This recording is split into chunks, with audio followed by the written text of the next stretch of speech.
The boy had not spoken a single word in 4 months.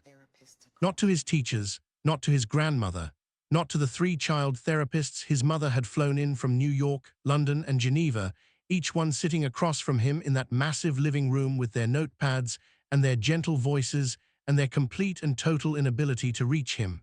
Not one word. He sat, he watched, he waited for something no one could name. His name was Theo. He was 7 years old, and the day everything changed, he was sitting in the back seat of a black Mercedes on the side of a road in Austin, Texas, watching a man in a gray t-shirt and worn boots crouch beside a pickup truck with its hood up, talking to himself, or maybe to the engine, in a low, steady voice, like the truck was a person worth being patient with. Theo pressed his small hand flat against the window and didn't look away. His mother, Victoria Slade, did not notice. She was on her phone, voice clipped and precise, her 3rd call in the last hour. Victoria was the kind of woman who made decisions the way other people breathed, constantly, automatically, without visible effort. She had founded Slade Capital at 31. She had grown it into one of the most influential private equity firms in the American Southwest by 38. She wore her power the way other women wore jewelry, quietly, intentionally, without needing anyone to comment on it. She had also made a promise, out loud, to her son, on a night 6 months ago when he had still been talking, when he had looked up at her from his bed and said, "Mom, how will you know who's good?" She had taken his face in both her hands and said without hesitation, "I'll let you decide." She had meant it as comfort. She had not meant it as a binding contract. Theo had treated it as a binding contract. If you're new here, welcome. You are in exactly the right place.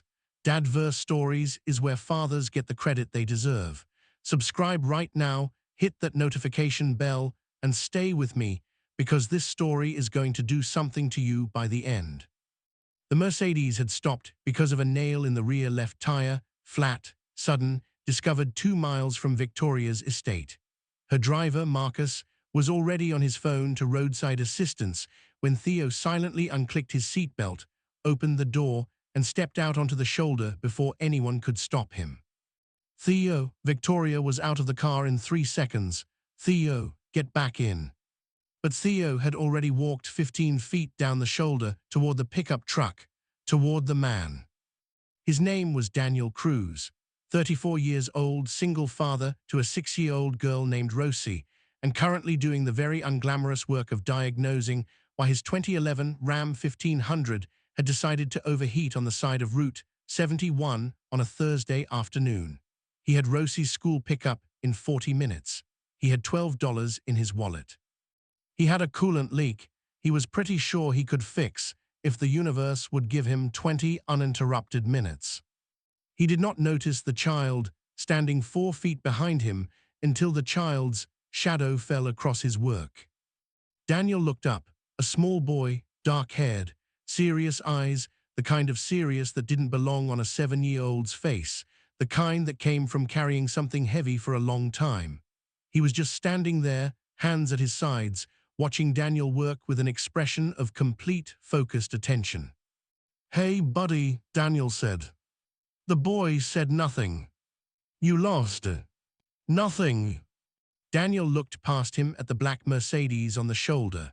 A woman in a cream blazer was walking fast in their direction, her heels navigating the gravel with the precision of someone who was not accustomed to being on roadsides.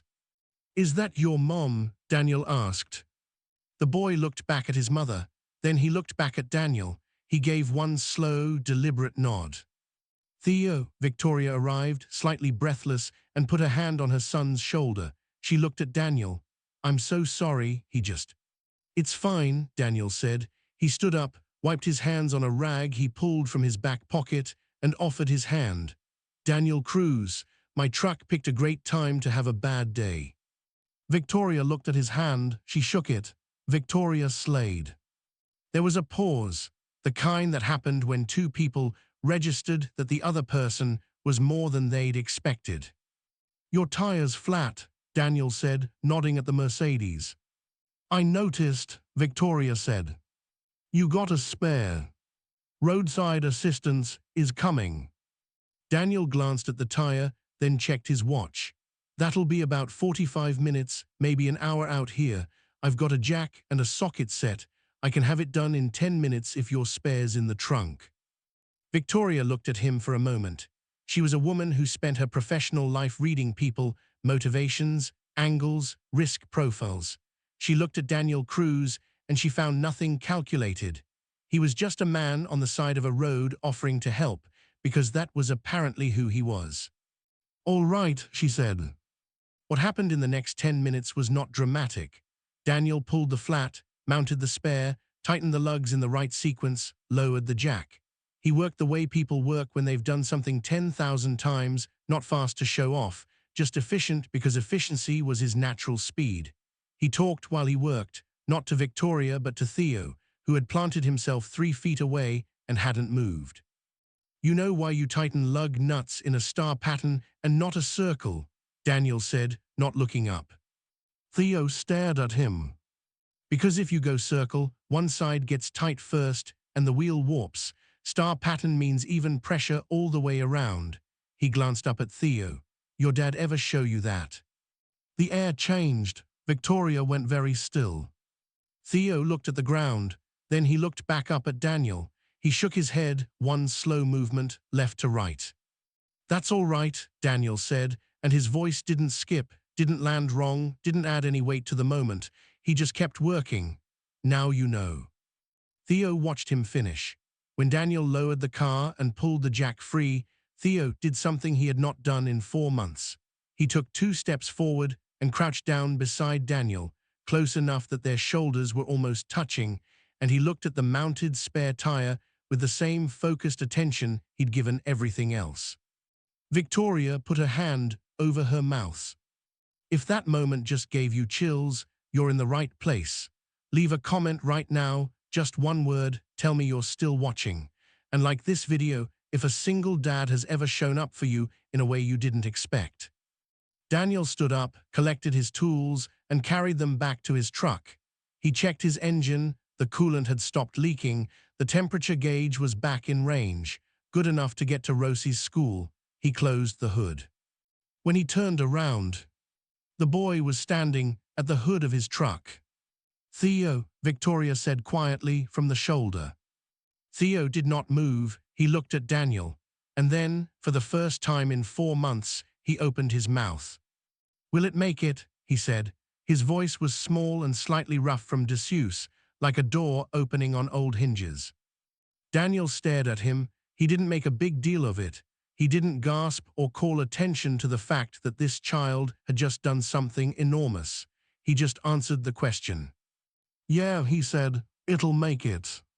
Theo nodded. He stepped back from the truck. Daniel looked at Victoria. Victoria was looking at her son with an expression on her face that was somewhere between devastation and complete, overwhelmed relief. Her eyes were bright. Her jaw was set. She was not the kind of woman who cried on roadsides, but she was working very hard at that right now. Daniel looked back at Theo. He held out his hand. Theo looked at it. Then he stepped forward and shook it, a real handshake, firm, the way someone had clearly taught him. "Good meeting you, Theo," Daniel said. "Good meeting you," Theo said back. Daniel got in his truck and drove away. He did not get Victoria's number. He didn't ask. He had Rosie to pick up.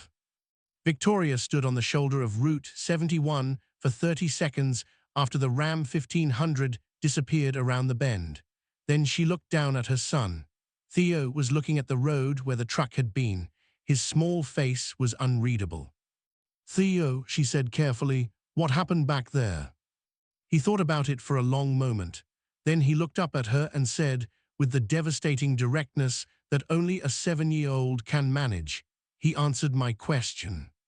She did not understand yet, but she remembered the promise she'd made.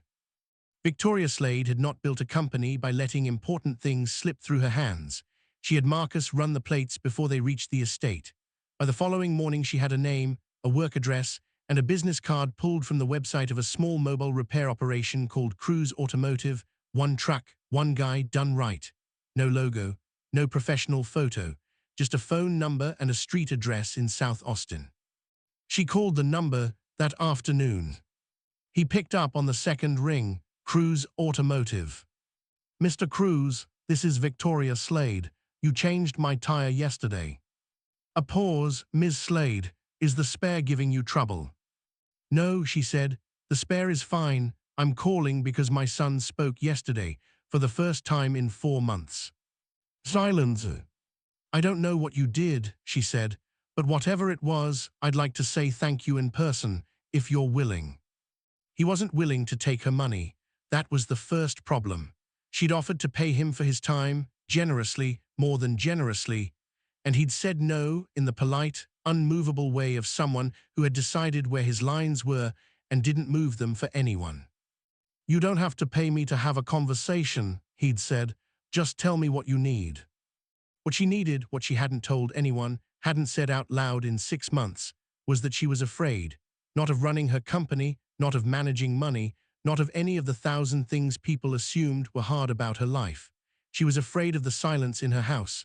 She was afraid that something in her son had gone somewhere she couldn't reach. She was afraid that a mother's love was not always enough, and she didn't know what to do with that. She didn't say any of this at the first dinner. She said it at the third. Don't go anywhere, because this is where the story changes direction entirely. Subscribe to DadVerse Stories if you haven't already. Every week, this channel exists for exactly this, the moment you don't see coming. Daniel had brought Rosie to the third dinner because the babysitter had cancelled and he'd almost called to reschedule, and then he'd thought about Theo and he hadn't.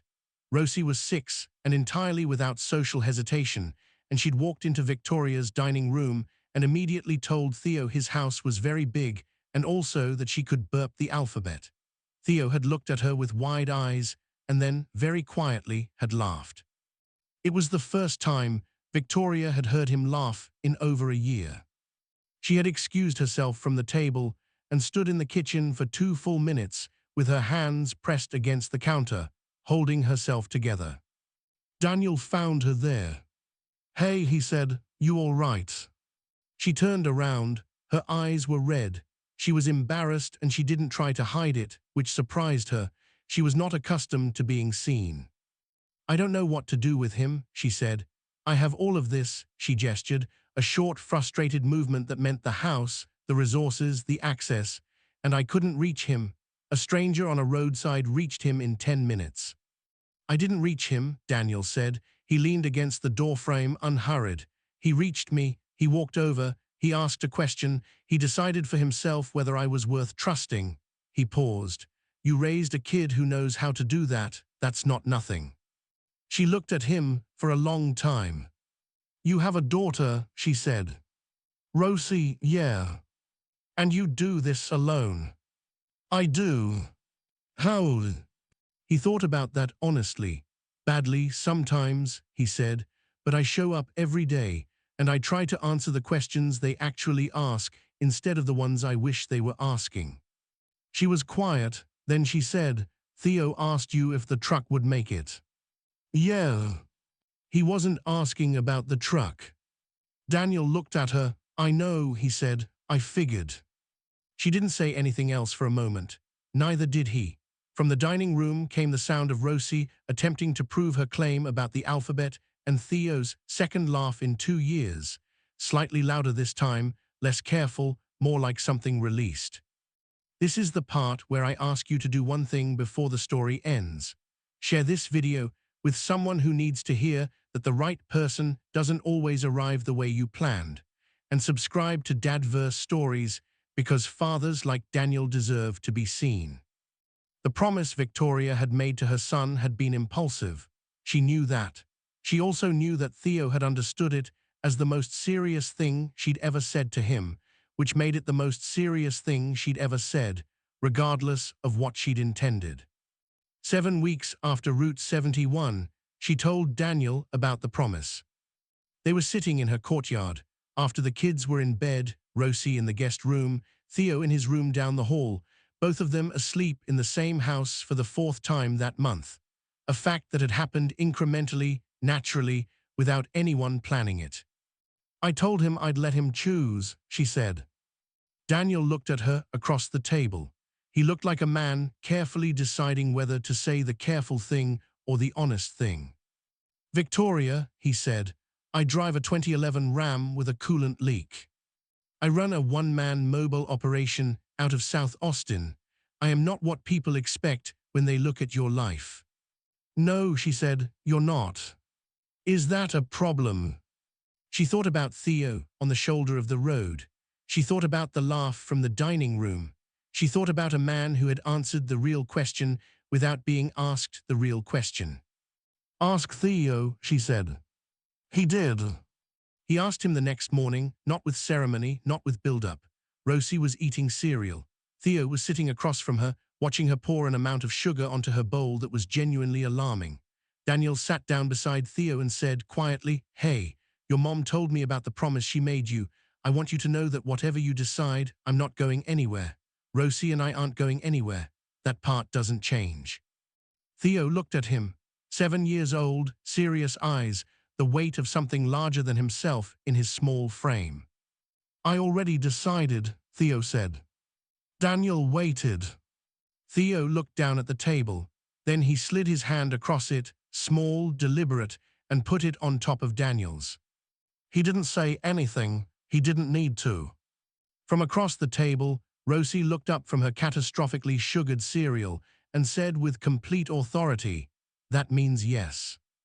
If this story hit you somewhere real today, if you believe that the right person sometimes arrives on the shoulder of a road with a jack and a socket set and the patience to answer the real question, then this channel was made for you. Subscribe to DadVerse Stories right now. We are here every week for this, for the fathers who show up without a script, for the children who know the truth before the adults do, for the moments that change everything without announcing themselves. Leave a comment below. Tell me about a time someone showed up for you exactly when you needed it. I want to read every single one. Like this video before you go. It takes 1 second and it tells the algorithm that this story is worth finding. And share it with a single parent, with someone in a hard season, with anyone who needs to be reminded that the answer to the real question is sometimes as simple as, yeah, it'll make it. The next story is already waiting for you. Don't go anywhere.